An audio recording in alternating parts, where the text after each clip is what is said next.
Hello everyone, welcome to easy semester YouTube channel. तो CPU scheduling algorithm शुरू करने से पहले हम लोग को कई टाइम के बारे में जानना पड़ता है, जैसे कि arrival time, completion time, burst time, turnaround time and waiting time. तो अराइवल टाइम क्या है?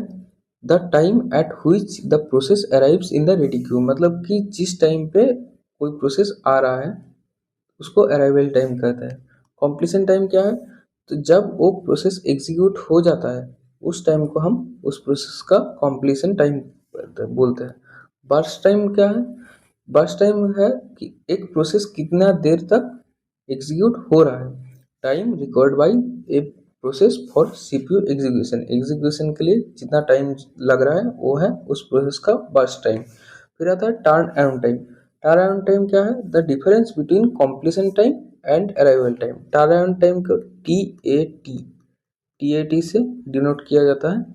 इसका फॉर्मूला है turn around time is equal to completion time minus arrival time.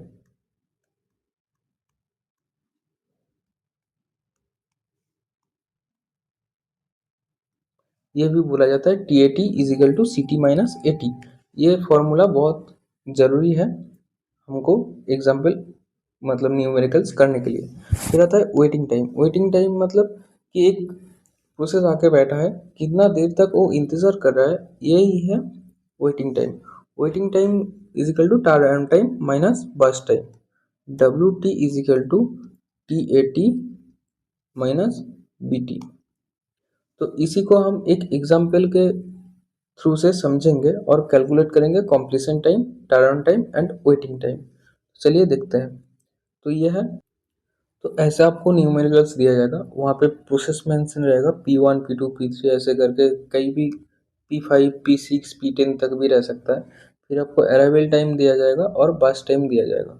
तो अब हम देखेंगे कि इसका कंप्लीशन टाइम। तो सोच लो कि पहले P1 एग्जीक्यूट हुआ है, P1, फिर P2, फिर P3।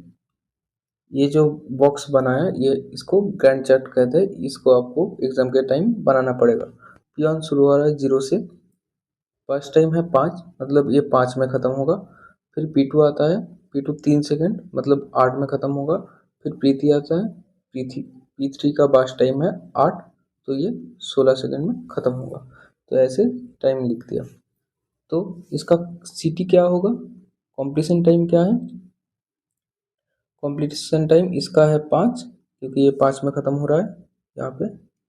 इसका होगा 8, क्योंकि P2 8 में ख़त्म हो रहा है। इसका होगा 16, क्योंकि ये 16 में ख़त्म हो रहा है। इतना दे, ये क्लियर है। अब हमको टी ए टी कैलकुलेट करना पड़ेगा। टी ए टी का फॉर्मूला क्या है? C T minus A T. अब सी टी कितना है? 5, और P1 का ए टी कितना है? 0, मतलब इसका टी ए टी होगा 5। अब P2 का सी टी है 8, अराइवल टाइम है 1, तो इसका टी ए टी होगा 7। ऐसे P3 का कितना होगा? 16 माइनस तो 14। अब इसका वेटिंग टाइम, वेटिंग टाइम निकालना है। वेटिंग टाइम का मतलब क्या है? T A T minus B T. तो P1 का वेटिंग टाइम कितना है? टी ए टी है 5 और बस टाइम है 5, मतलब ये 0 सेकेंड वेट कर रहा है।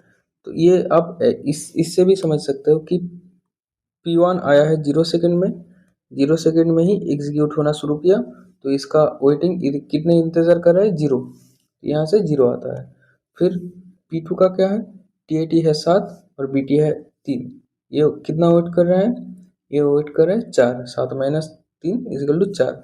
अब यहाँ से देखो कि P2 आया है 1 सेकेंड पे और ये एग्जीक्यूट होने जा रहा है 5 सेकेंड पे, मतलब ये 4 सेकेंड वेट किया।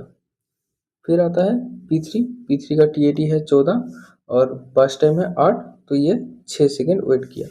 यहाँ से आप देखिए कि ये 2 सेकेंड में आया, ये 8 सेकेंड में एग्जीक्यूट होना शुरू किया, तो ये कितना देर रुका था? 6 सेकेंड रुका था। तो ये होता है टी ए टी और डब्ल्यू टी और सी टी कैलकुलेशन करने का तरीका। अब यहाँ पे एग्जाम में ये भी पूछ सकते हैं कि एवरेज टी ए टी क्या है? एवरेज टी ए टी क्या होगा?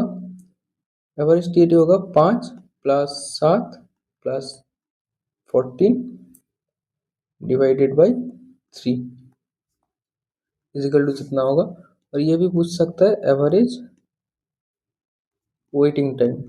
वेटिंग टाइम कितना होगा 0 प्लस 4 प्लस 6 बाई 3, क्योंकि 3 प्रोसेस है तो यहाँ पे 3 आ रहा है। अगर 5 प्रोसेस होगा तो ये 5 होता।